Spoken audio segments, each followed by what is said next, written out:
September 27th, 1942. 9 hours in the morning. Lieutenant Colonel William Whaling stood at the edge of Henderson Field on Guadalcanal, watching 4 Marines carry a stretcher toward the aid station through ankle-deep mud.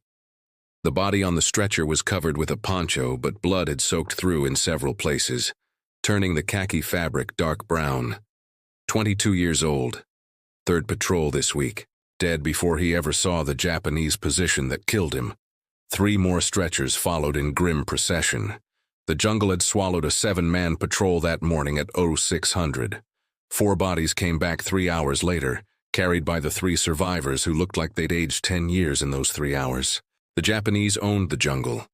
That was the simple, brutal truth that nobody wanted to say out loud, but everyone knew. 2 months into the Guadalcanal campaign, Marine patrols walked into ambushes they never saw coming. 17 patrols had been wiped out completely in the past 3 weeks. Not damaged, not reduced, completely annihilated. Every man dead or missing. The Japanese moved through dense vegetation like ghosts. Marines trained for frontal assaults across open beaches couldn't see an enemy soldier 10 feet away in jungle undergrowth. Enemy snipers picked off officers from positions nobody could locate. Machine gun nests stayed completely hidden until entire squads walked past, then opened fire from behind, killing everyone before anyone could even turn around. Whaling knew this pattern would kill them all if nothing changed. The 1st Marine Division had lost 400 men to Japanese ambushes in September alone. Not from Banzai charges, not from artillery. From invisible enemies who struck from nowhere and disappeared into vegetation before Marines could respond. Standard infantry tactics did not work in jungle warfare. Marines needed something completely different.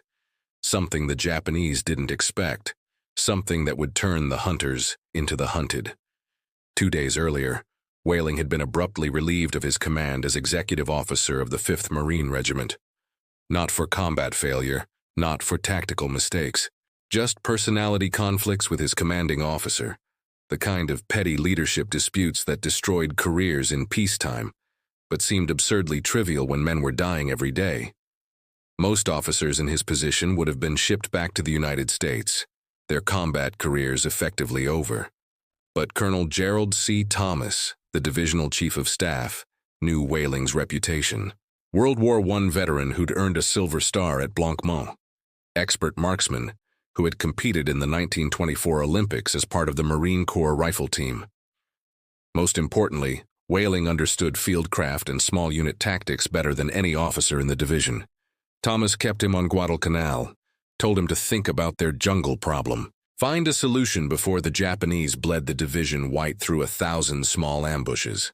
Whaling spent 3 days doing nothing but watching patrols leave Henderson Field and counting how many Marines came back. The mathematics were absolutely brutal. At this attrition rate, the 1st Marine Division would run out of combat-effective infantrymen before the Japanese ran out of jungle to hide in.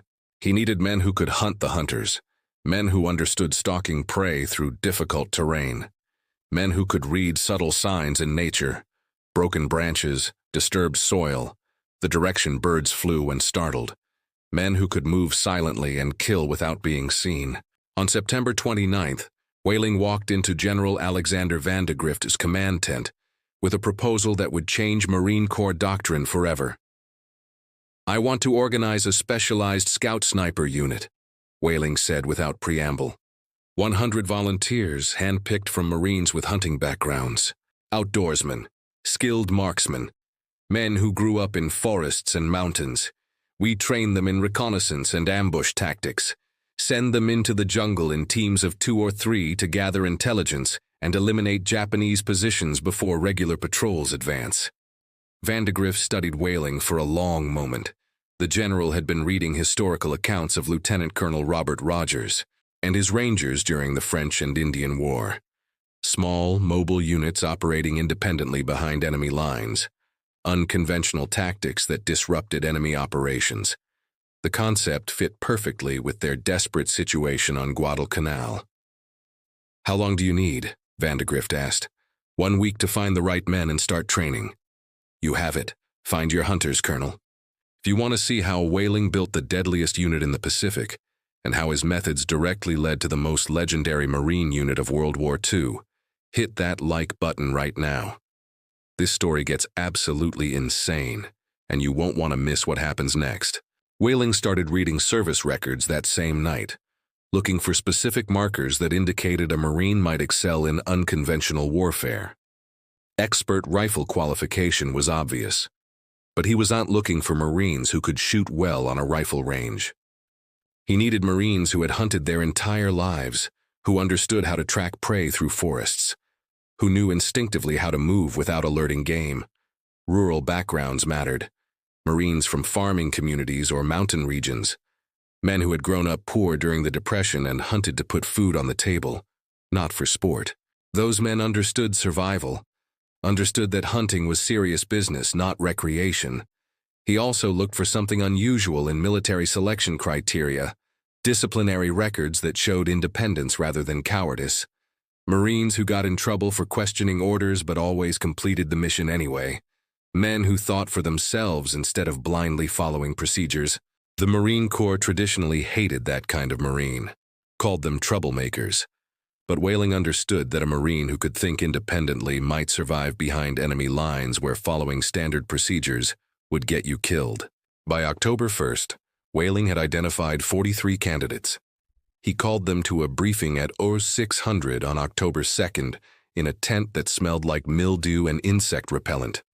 He told them the assignment was completely voluntary, told them the estimated casualty rate for reconnaissance work ran above 50%, told them they would operate in 2-man or 3-man teams, sometimes for days deep behind Japanese lines with no radio contact, no backup, no extraction plan if things went wrong.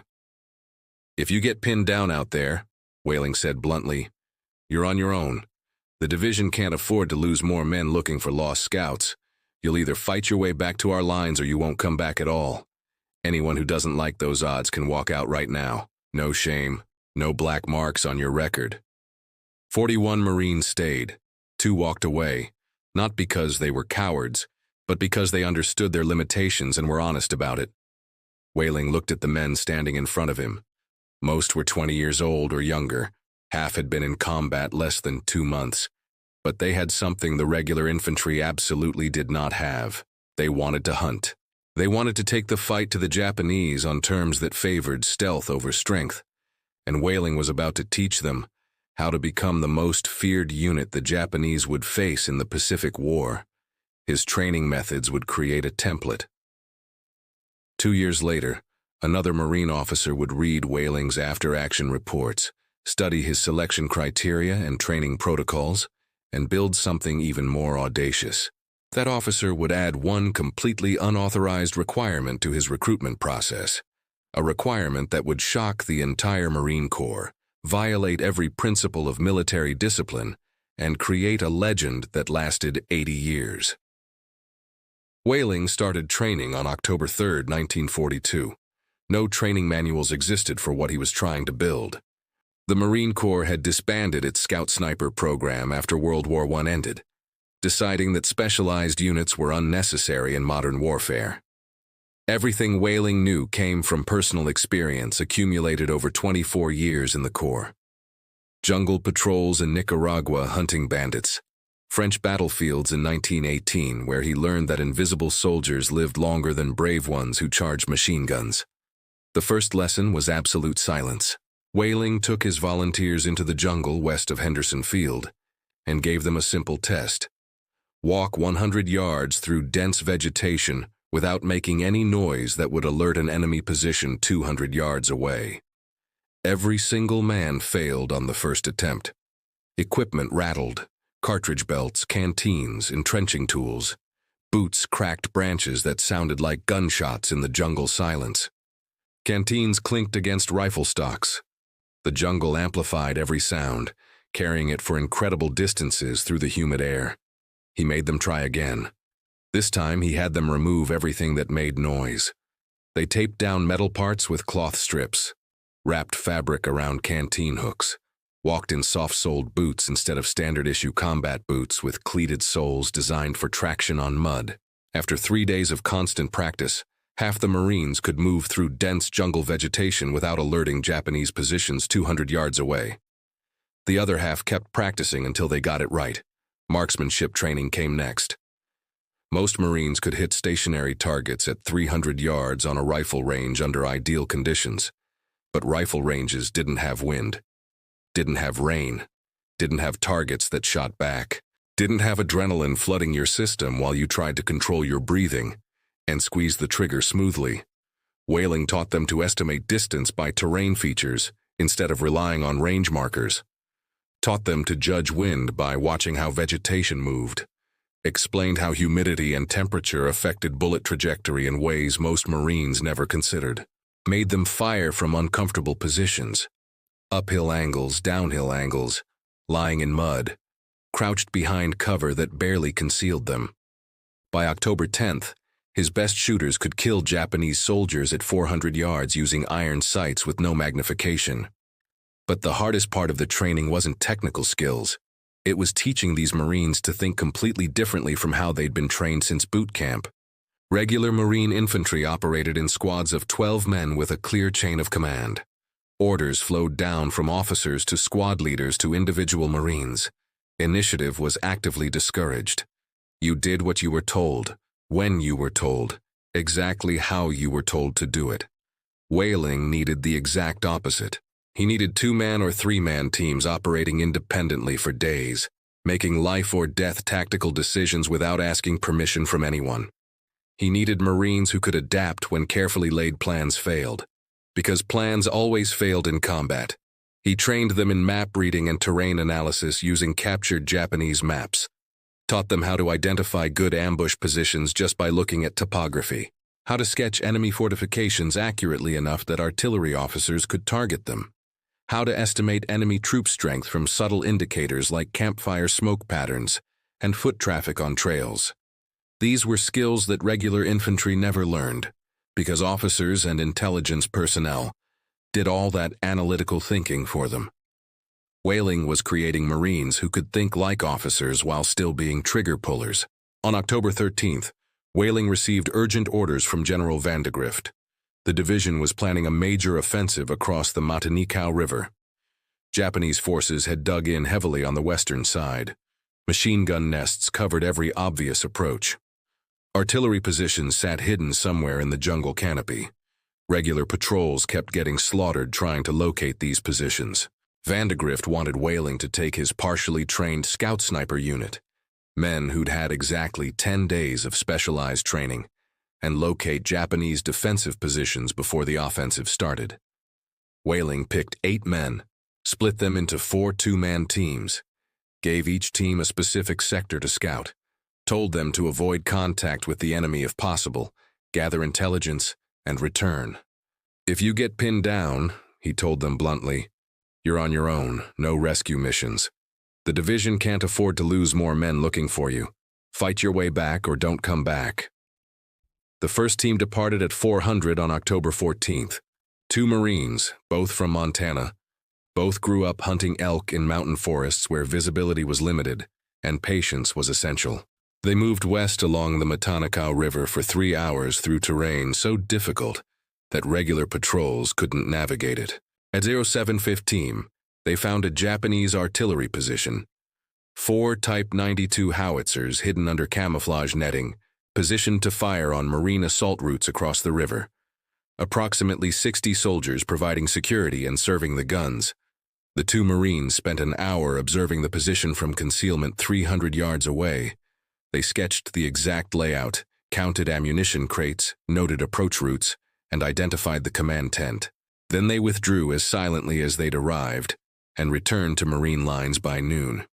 The second team found a machine gun nest overlooking a critical river crossing point. The third team mapped Japanese patrol routes. The fourth team ran into trouble. They were mapping trail networks when a Japanese patrol appeared, 5 soldiers 50 yards away, moving directly toward the concealed Marines. The 2 scouts froze, hoping the patrol would pass without detecting them. But one Japanese soldier stopped, looked directly at the vegetation where the Marines were hiding, raised his rifle. The Marine closest to him fired first. Single shot from his M1903 Springfield. The Japanese soldier dropped like someone had cut his strings. His 4 companions scattered in different directions, shouting warnings. Within 30 seconds, whistles echoed through the jungle. Multiple Japanese patrols converging on the sound of gunfire. Standard response doctrine. The 2 Marines ran, headed east toward Marine lines as fast as terrain would allow. Japanese soldiers followed, close enough that the Marines could hear them crashing through undergrowth. The chase lasted 40 brutal minutes. The Marines reached friendly positions with 11 enemy soldiers 200 yards behind them. But they brought back their intelligence. They'd completed the mission despite making contact. Whaling now had detailed, actionable intelligence about Japanese positions along a 2-mile front. Information that regular Marine patrols had failed to gather in 2 months of trying. Information that had cost dozens of Marine lives to pursue unsuccessfully. General Vandegrift looked at the hand-drawn maps on October 15th and immediately changed his entire offensive plan. Instead of frontal assaults that would have run straight into those hidden machine gun nests and artillery positions, he designed flanking maneuvers that avoided Japanese strong points entirely. The scout teams would guide the attack, showing Marine infantry exactly where they could advance without walking into prepared killing zones. Whaling's unit had proven the concept worked. Now Vandegrift wanted more. He told Whaling to expand his operation, find another 60 volunteers, form a full company, prepare for the largest Marine offensive of the Guadalcanal campaign.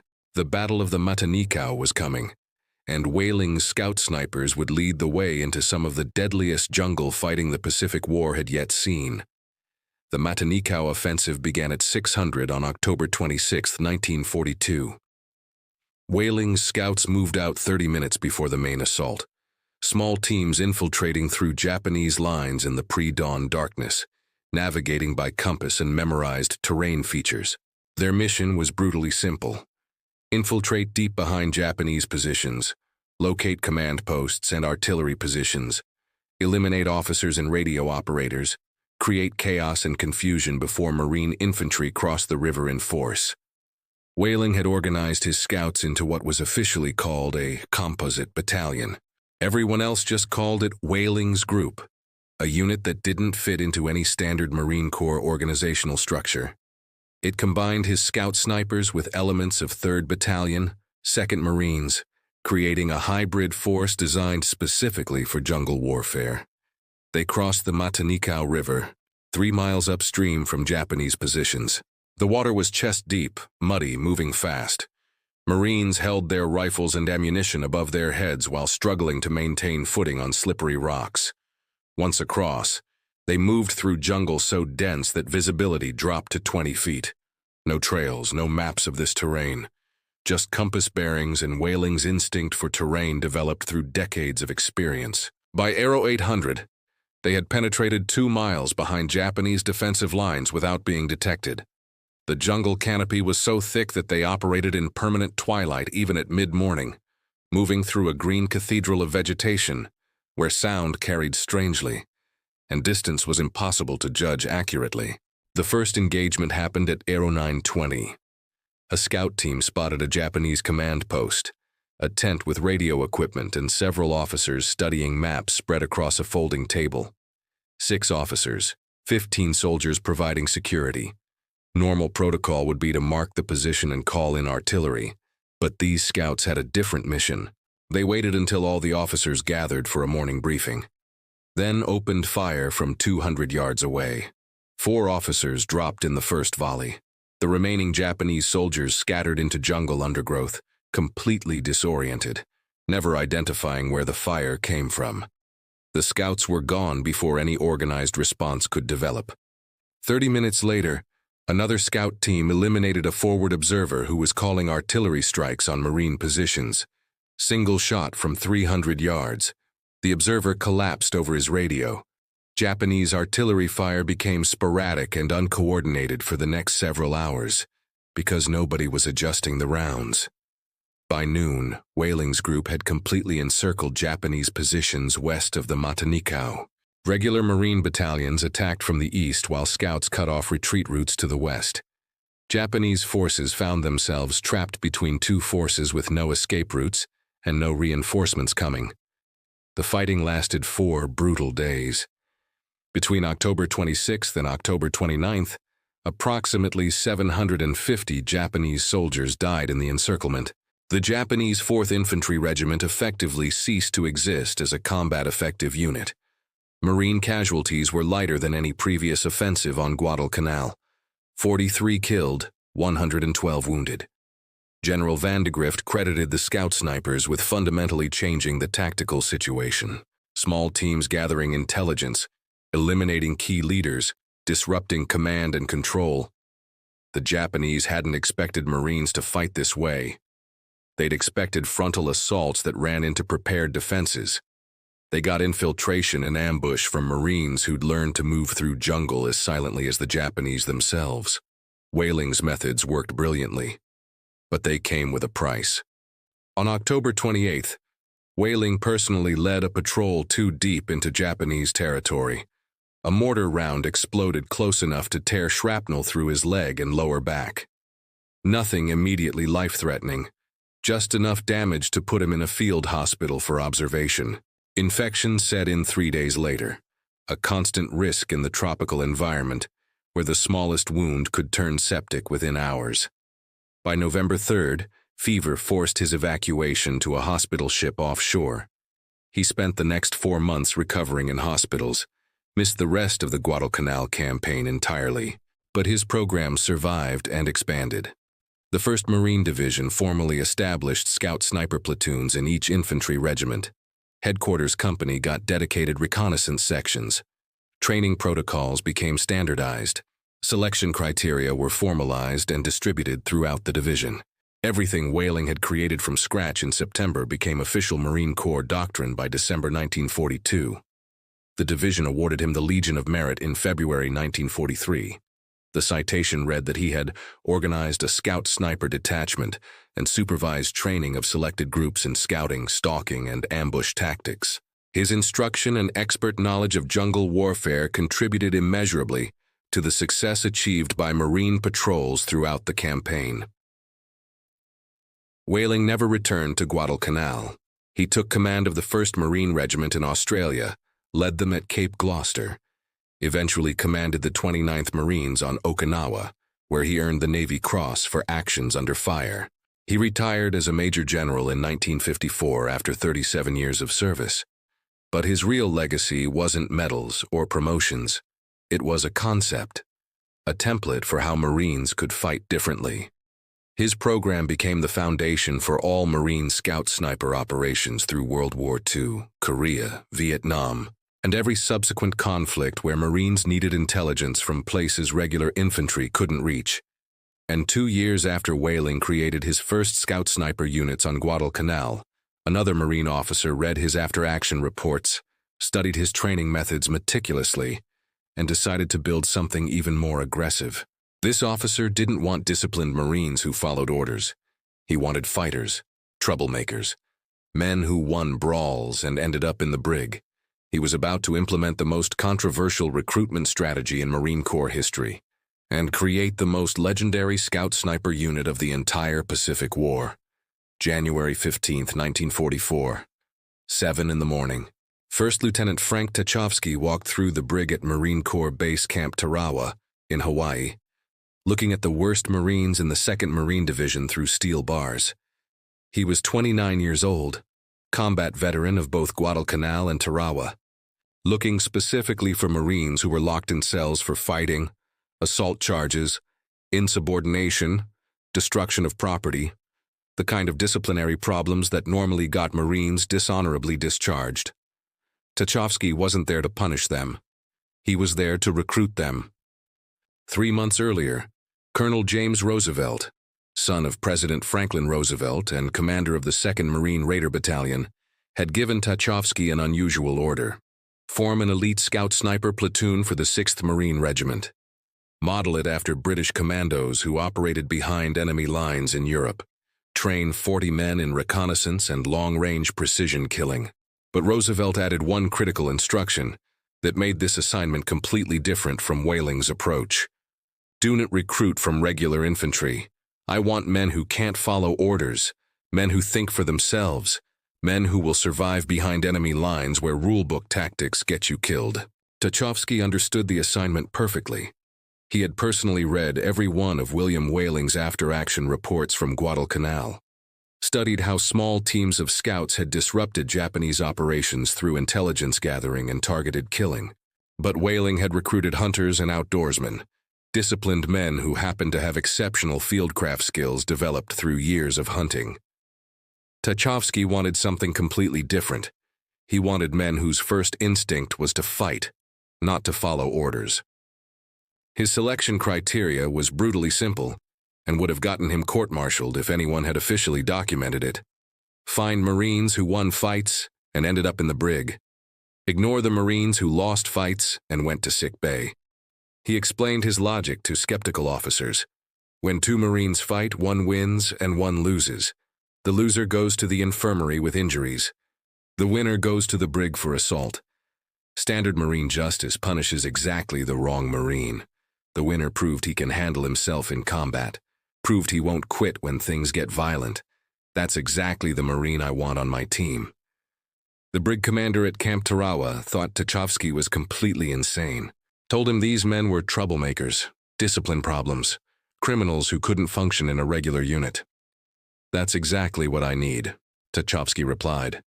I need Marines who don't function in regular units because regular units die in jungle ambushes. I need Marines who will survive by any means necessary. Over 3 weeks, Tucholsky interviewed 47 Marines with serious disciplinary records. Asked them why they fought, what they did before joining the Corps, whether they could kill a man silently with just a knife, whether they'd rather follow orders or survive. 23 volunteered immediately, men who understood that Tucholsky was offering them a chance to fight instead of rot in the brig. Another 17 came from regular infantry units, Marines with expert marksmanship ratings, who had proven themselves in the brutal combat at Tarawa, where Marines died by the thousands trying to take a coral atoll defended by Japanese forces who fought to the last man. By February 1, 1944, Tucholsky had his 40 men. He officially called them the Scout Sniper Platoon of the 6th Marine Regiment. The nickname came later, after they started stealing everything that wasn't bolted down on the big island of Hawaii. Training began in the jungle highlands near Hilo.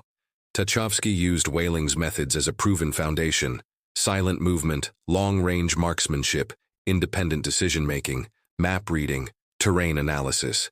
Then he added elements that Whaling never taught: hand-to-hand combat training, knife fighting, how to make garrots from piano wire, how to kill sentries silently without making any sound that would alert other guards. British commando tactics adapted specifically for Pacific jungle warfare. The platoon learned to live completely off the land, hunt wild boar, catch fish in streams, identify which tropical plants were edible and which would kill you. Survival skills for operating deep behind enemy lines where resupply was impossible, and capture meant torture and execution. They trained extensively with piano wire garrots, a weapon that produced absolutely silent kills. One Marine named William Knoebel, who everyone called Wild Bill, became infamous during training for an exercise where he killed 12 role-playing enemy sentries in 30 minutes using nothing but a practice garrote made of rope. Never made a sound, never alerted other sentries, just methodically eliminated every guard between his team and their objective. Equipment was a constant problem. The Marine Corps issued them World War I-era Springfield rifles, outdated field rations, no proper camouflage uniforms for jungle operations. So they stole better gear. They raided Army supply depots at night, took newer weapons, stole canned food and medical supplies, even stole an Army captain's Jeep and repainted it marine green. If the Army wasn't using something and the Marines needed it, the Marines took it. The stealing became absolutely legendary. Other Marine units started calling them the 40 Thieves, not as an insult, but as a term of respect mixed with bemusement. These men operated completely outside normal military constraints. They took whatever they needed to survive and complete their missions.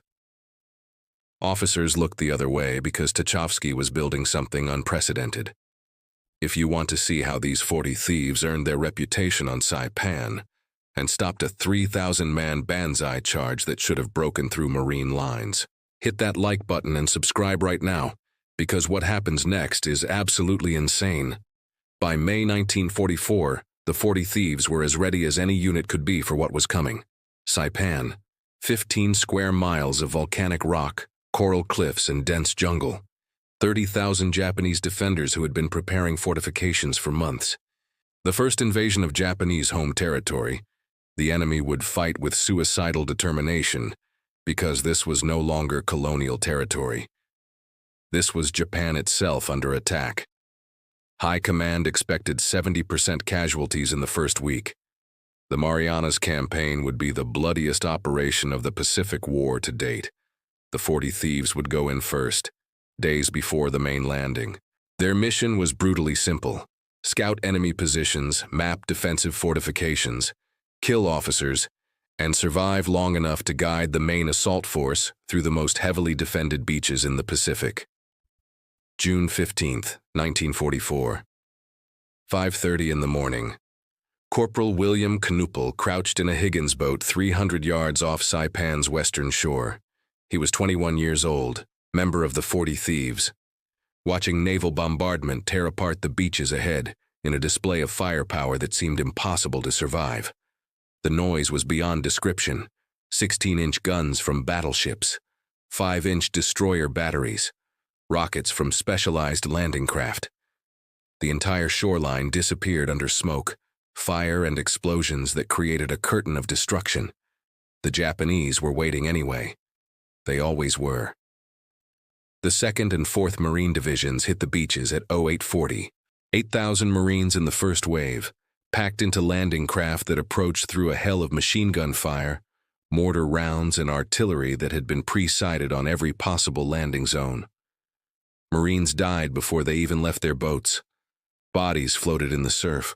Wounded men drowned in 3 feet of water, too injured to stand, pulled under by the weight of their equipment.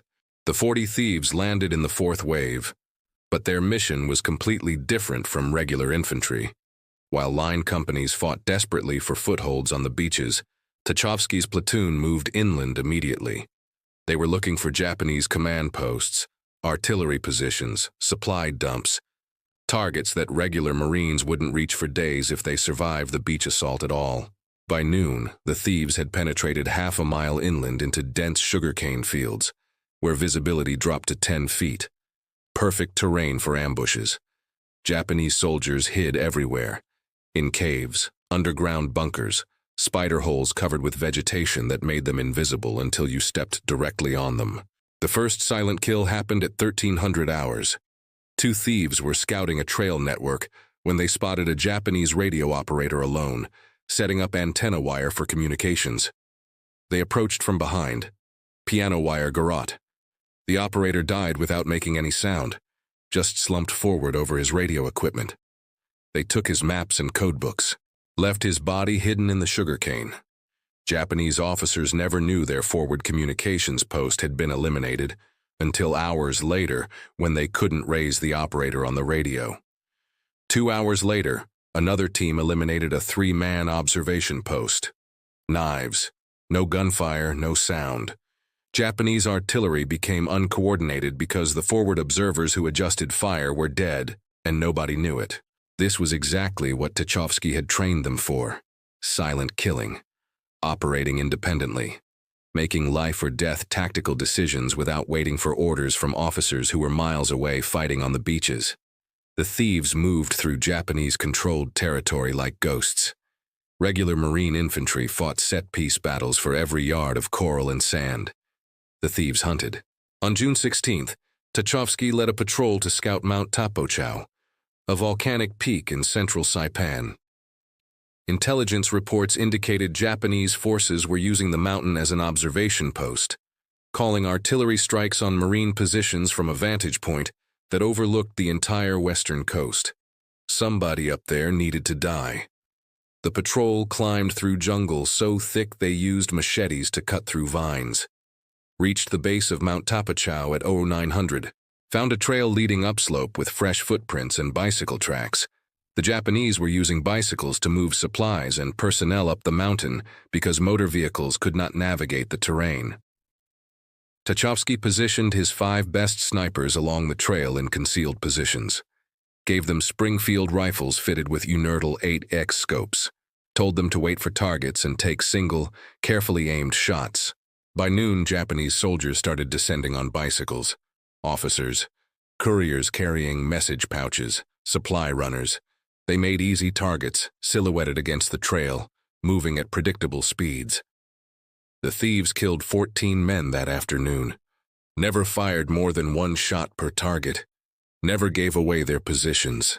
Each shot sounded like a single rifle discharging somewhere in the jungle, impossible to locate precisely.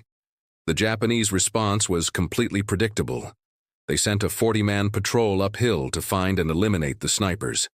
But Tucholsky had already pulled his team back, melting into the jungle before the enemy patrol reached their positions. The Japanese found nothing but empty firing positions and dead bodies. That night, Tucholsky received new orders from Division Intelligence. They had located a Japanese ammunition depot near Garapan, Saipan's capital city.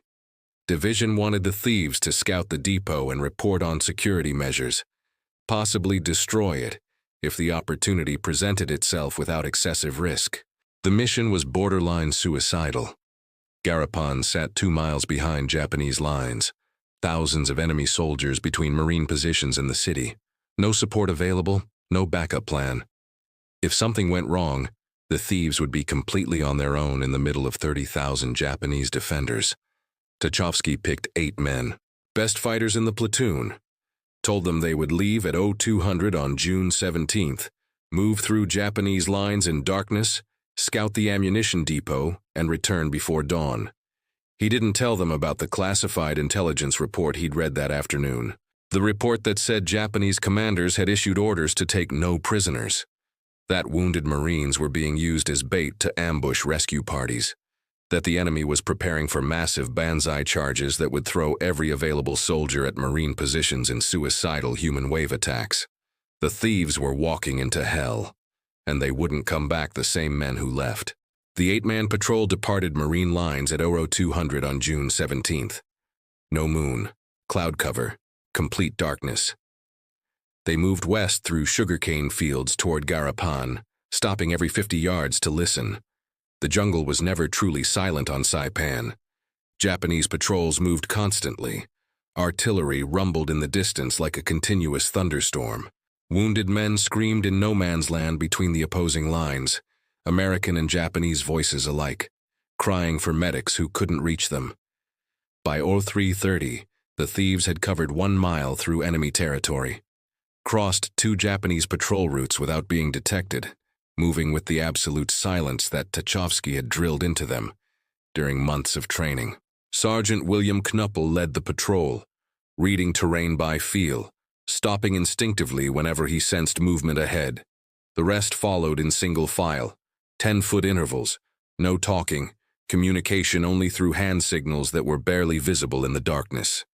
They reached the outskirts of Garapan at 0415.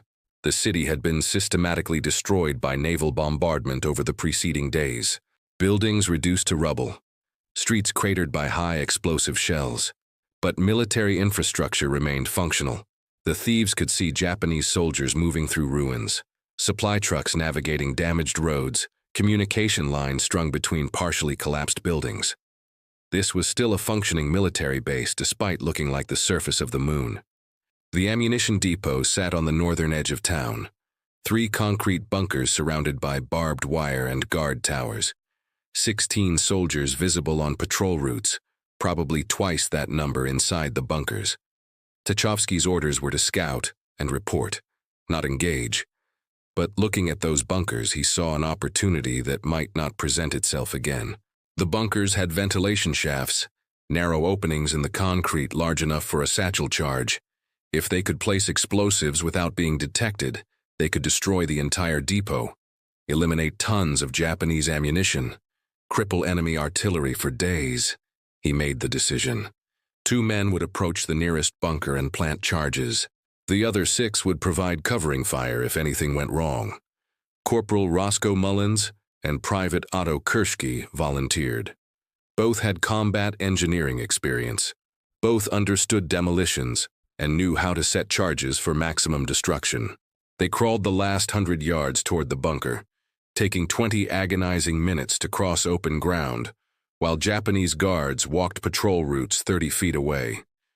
Reached the ventilation shaft, waited while a guard passed. Then Mullins lifted the satchel charge to the opening, wedged it carefully inside, set the timer for 15 minutes, and pulled back slowly.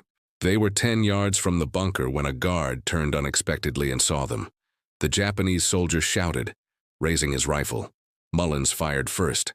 The guard dropped, but his shout had alerted the entire depot. Whistles echoed through the ruins. Soldiers poured out of buildings responding to the alarm. The thieves opened fire from their overwatch position 200 yards away, covering Mullins and Kirschke while they ran toward friendly lines. The satchel charge detonated at 0457, 3 minutes early, possibly damaged by small arms fire. The explosion tore through the bunker. Secondary detonations followed immediately as ammunition inside ignited. Artillery shells, mortar rounds, small arms ammunition. The entire depot chain reacted in a series of explosions that continued for 5 minutes. The sky turned orange. Debris rained down across Garapan. The blast was visible from Marine positions 2 miles away. The thieves used the chaos to escape, running east through sugarcane fields while Japanese forces tried desperately to contain fires and evacuate remaining ammunition before more explosions occurred. By 0600, all 8 men had crossed back into Marine lines. 0 casualties. They had destroyed the largest ammunition depot in northern Saipan. Division intelligence estimated the explosion eliminated 30% of Japanese artillery ammunition on the island. Enemy fire decreased significantly over the next 2 days. Marine casualties dropped. The advance accelerated. But the mission had serious consequences. Japanese commanders now knew definitively that Marine scout units were operating deep behind their lines. They increased patrols, set deliberate ambushes, started using wounded Marines as bait to draw in rescue teams who could be ambushed. The rules of warfare on Saipan changed after Garapan. Any Marine caught alone faced immediate execution.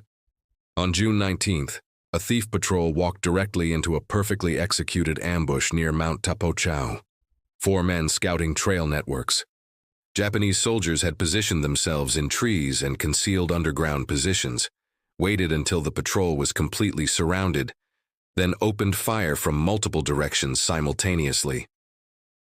The patrol leader died instantly, hit by at least 3 rounds. The other 3 Marines fought their way out through sheer desperation, all of them wounded. 1 man took a bullet through the shoulder. Another had shrapnel embedded in his leg. They made it back to Marine lines, barely, but they brought terrible news. The Japanese had deliberately used 2 wounded Marines as bait, left them crying for help in an open clearing. When the thief patrol approached to render aid, the ambush triggered. The wounded Marines died in the crossfire, killed by rounds meant for their would-be rescuers. That night, the 40 thieves held an unofficial meeting. No officers present, just enlisted men making a decision about something that couldn't be put in official reports. They voted unanimously. No thief would be taken alive under any circumstances.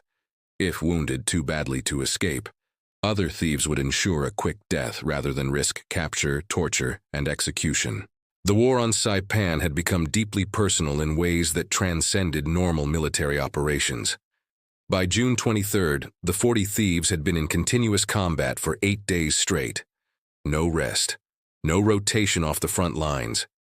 They operated in 12-hour shifts, half the platoon scouting during daylight, the other half infiltrating Japanese positions at night. Sleep came in 2-hour intervals when you could get it. Food was whatever they could steal or scavenge. Casualties mounted steadily. The platoon started with 40 men. By June 23rd, only 32 remained combat effective, 3 dead, 5 wounded badly enough for medical evacuation. The mathematics were brutally simple. If combat continued at this attrition rate, the platoon would cease to exist by July 1st. But they kept hunting. On June 24th, a four-man team scouted Japanese positions in the Kagman Peninsula, found a battalion command post hidden in a cave system, 20 officers, complete radio equipment, maps showing defensive positions across all of northern Saipan. The team couldn't assault the cave directly. Too many guards. Instead, they marked the exact coordinates and called in naval gunfire. 14-inch shells from battleships offshore obliterated the cave system at 1600 hours. The entire command structure of a Japanese battalion disappeared in a single devastating strike. Enemy coordination collapsed immediately. Marines advanced 300 yards that afternoon with minimal resistance because Japanese units had lost their command structure. June 25th brought the worst single loss the Thieves would suffer during the entire campaign. Corporal Martin Dyer led a 5-man patrol into dense jungle near Mount Tapochau. Their mission was to scout Japanese artillery positions that had been hitting Marine lines with devastating accuracy. They found the artillery, 4 Type 92 guns positioned in a narrow ravine, completely camouflaged with vegetation, invisible from aerial reconnaissance. Dyer's patrol observed for 30 minutes, counted crew members, noted ammunition storage locations. They began withdrawal, made it 200 yards from the artillery position. Then Japanese infantry appeared from 3 different directions simultaneously. The ambush was perfect, choreographed, rehearsed, executed with precision. Machine guns opened fire from elevated positions, rifles from ground level. The patrol was caught in a kill zone with no cover. Dyer ordered his men to scatter, run for Marine lines. Every man for himself, because staying together meant everyone died. He stayed behind with a Browning automatic rifle, provided covering fire while his team escaped. 3 men made it out alive. Dyer and 1 other Marine didn't. The Marine who stayed with Dyer was later found dead from multiple gunshot wounds. His body was recovered. Dyer's body was never found. Japanese forces had overrun the position before Marines could retrieve remains. The patrol survivors reported that Dyer had killed at least 7 Japanese soldiers before his position was overwhelmed. For his actions, he received a posthumous Navy Cross. The citation read that he had sacrificed himself to ensure his patrol's survival, demonstrating leadership and courage in keeping with the highest traditions of the Marine Corps. The Thieves took Dyer's death extremely hard. He had been popular, a natural leader, the kind of Marine who never asked anyone to do something he wouldn't do himself. His loss was a reminder that skill and training only delayed the inevitable. Eventually, on Saipan, the numbers caught up with everyone. June 26th brought intelligence that changed everything. Japanese forces were preparing for a massive Banzai charge. Intelligence estimates put the attacking force at 3,000 soldiers, who would hit Marine positions in a coordinated suicidal assault designed to break through American lines through sheer weight of numbers and fanatical determination. Division Command wanted the Thieves to infiltrate Japanese assembly areas and locate officers before the attack began. Eliminate as many Japanese commanders as possible. Create chaos and disruption before 3,000 screaming soldiers came at Marine positions with fixed bayonets. Tchaikovsky received his orders at 2200 on June 26th. The Banzai charge would likely happen within 48 hours. He had 1 night to disrupt Japanese preparations. His mission: take 20 Thieves deep behind enemy lines, find Japanese command posts where officers were coordinating the assault, kill as many senior officers as possible. Create maximum chaos before the attack. It was the single most dangerous mission the platoon had received during the entire campaign. Japanese forces were consolidating for the attack. Thousands of soldiers moving into assembly areas. Security would be at maximum levels. The Thieves would be operating in territory saturated with enemy troops. Extraction would be nearly impossible if anything went wrong.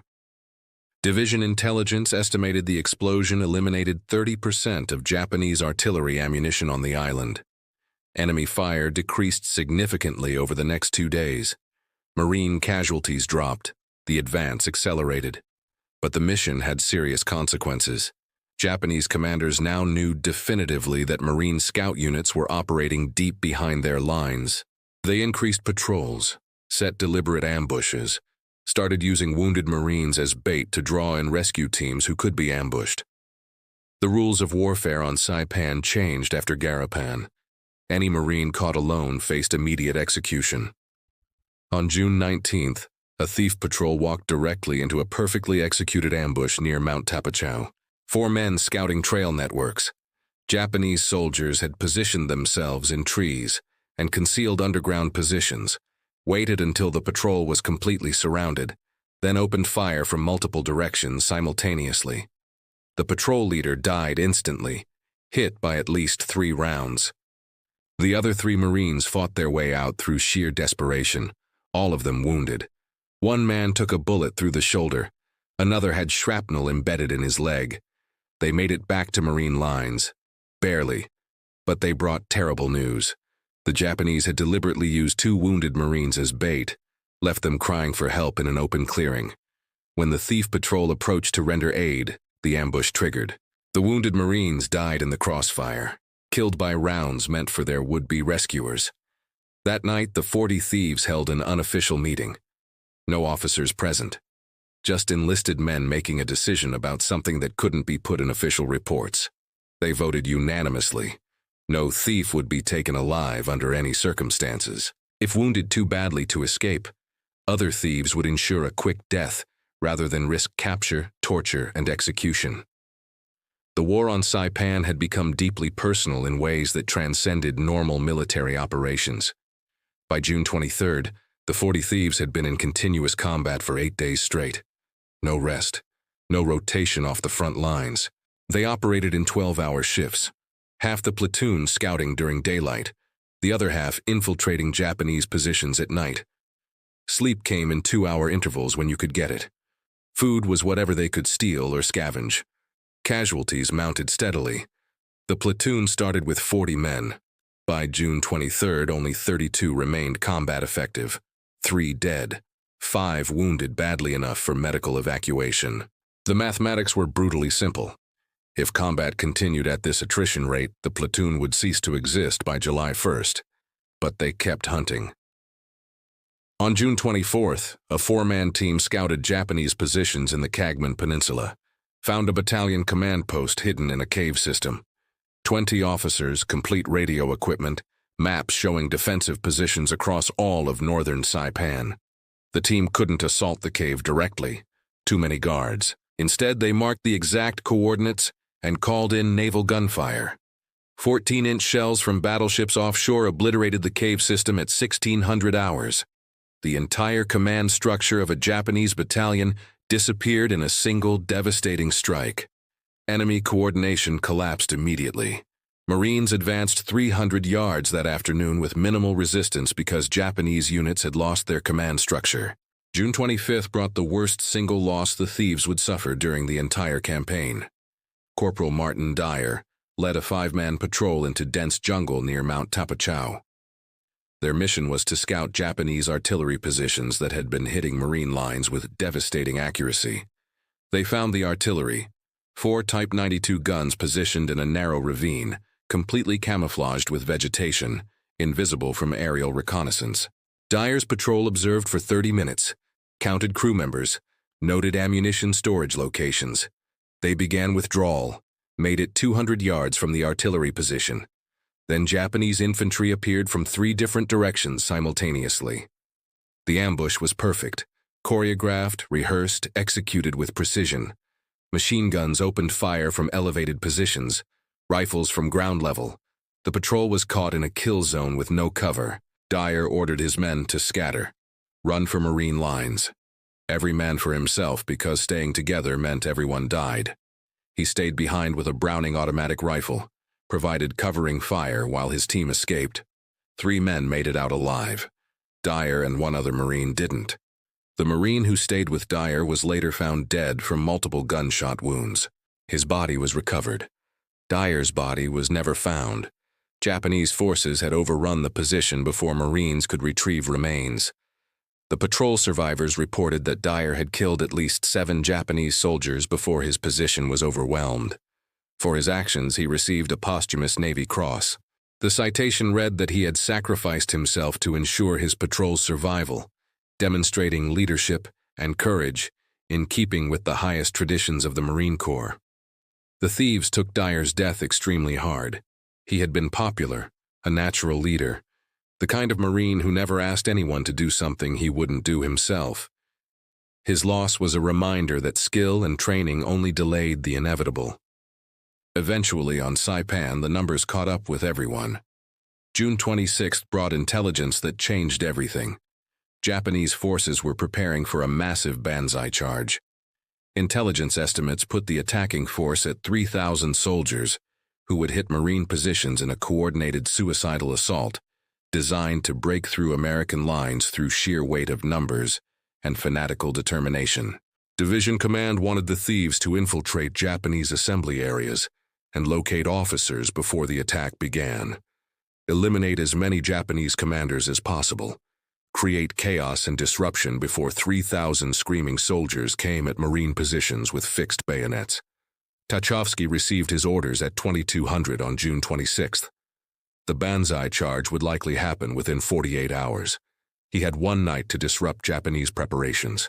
His mission: take 20 Thieves deep behind enemy lines. Find Japanese command posts where officers were coordinating the assault. Kill as many senior officers as possible. Create maximum chaos before the attack. It was the single most dangerous mission the platoon had received during the entire campaign. Japanese forces were consolidating for the attack. Thousands of soldiers moving into assembly areas. Security would be at maximum levels. The Thieves would be operating in territories saturated with enemy troops. Extraction would be nearly impossible if anything went wrong.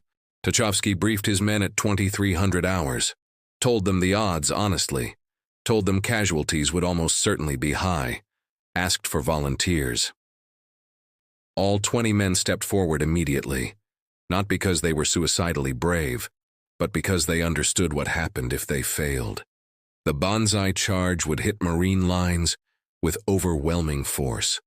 Thousands of Americans would die unless someone disrupted Japanese preparations first. The Thieves would go. They would hunt officers in the darkness, and they probably wouldn't all come back alive.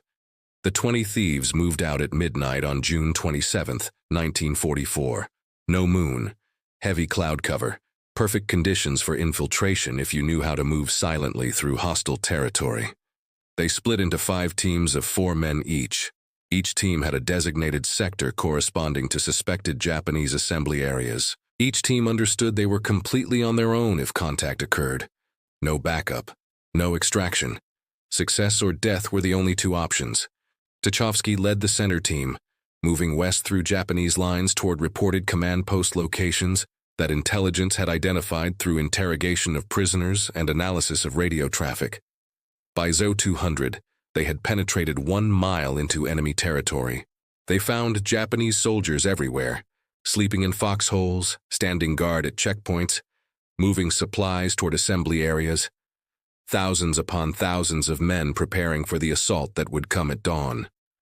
The first Japanese officer died at 0230. A captain studying maps by lamplight inside a captured American supply tent. Tucholsky's team approached to within 50 yards. A single shot from a sound-suppressed Springfield rifle. The captain pitched forward onto his maps without making any sound. Guards outside the tent didn't even hear the shot. The suppressor reduced the rifle's report to something that sounded like a branch breaking, completely unremarkable in a jungle environment. Over the next 3 hours, the 5 thief teams systematically eliminated 17 Japanese officers, majors, captains, lieutenants, the command structure for the Banzai charge.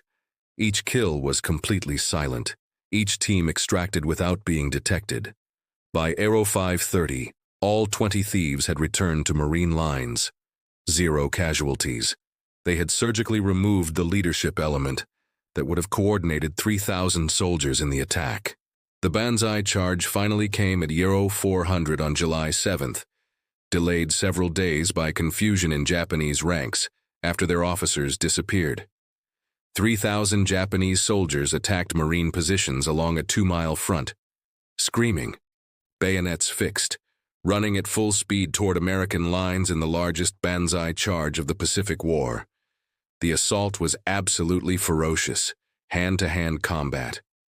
Marines fought with rifles until they ran out of ammunition, then pistols, then knives, then entrenching tools, then fists and teeth.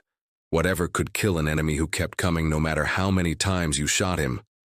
But the Japanese attack lacked coordination. Officers who should have directed different elements of the assault were dead. Units attacked without proper support. Communications broke down. What should have been a coordinated offensive became a chaotic charge. Marine positions held. Artillery fire cut down wave after wave of Japanese soldiers. Machine guns created interlocking fields of fire that no human could survive. By 0800, the Banzai charge had completely failed. The Japanese lost 2,500 men in 4 hours. The Marine defensive line held intact. The Battle of Saipan effectively ended that morning. Organized Japanese resistance collapsed. Remaining enemy forces retreated to caves and prepared for final, futile stands. The 40 Thieves had accomplished their mission. Their nighttime raids had disrupted Japanese command structure just enough, made the difference between a coordinated assault that might have broken through Marine lines and a suicidal charge that accomplished nothing except creating thousands more casualties. The platoon finished the Saipan campaign with 27 men, 13 total casualties over 21 days of continuous combat, 4 dead, 9 wounded badly enough for evacuation. The survivors shipped back to Hawaii in August 1944. The platoon was officially disbanded in October. The men were distributed to regular infantry units throughout the division. The Marine Corps decided that specialized scout sniper platoons were too expensive in terms of casualties and too difficult to sustain. But their legacy endured. Frank Tucholsky received the Silver Star for his leadership on Saipan. His methods, particularly his controversial recruitment of Marines from the Brig, influenced Marine reconnaissance doctrine for the rest of the war and beyond. What William Whaling created on Guadalcanal, the 40 Thieves perfected on Saipan.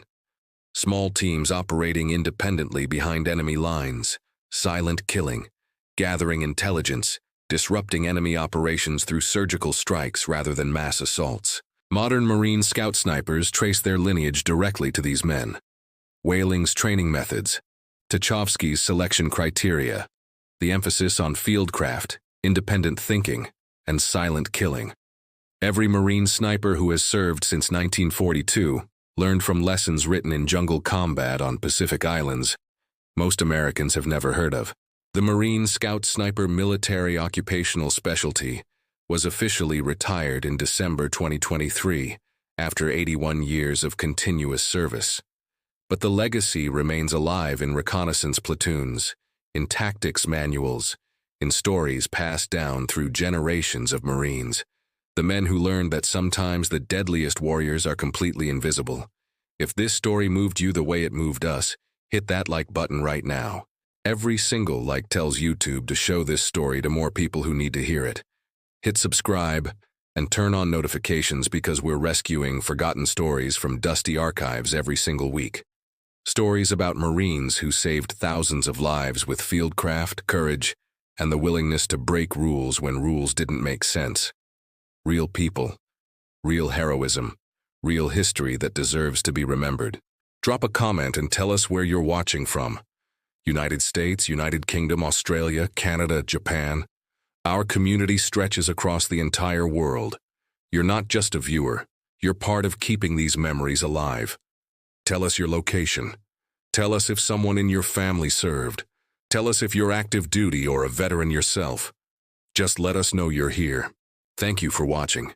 Thank you for making sure William Whaling, Frank Tucholsky, and the 40 Thieves don't disappear into silence. These men deserve to be remembered. They changed how Marines fight. They saved thousands of American lives through innovation and courage. And you're helping make sure their legacy lives forever.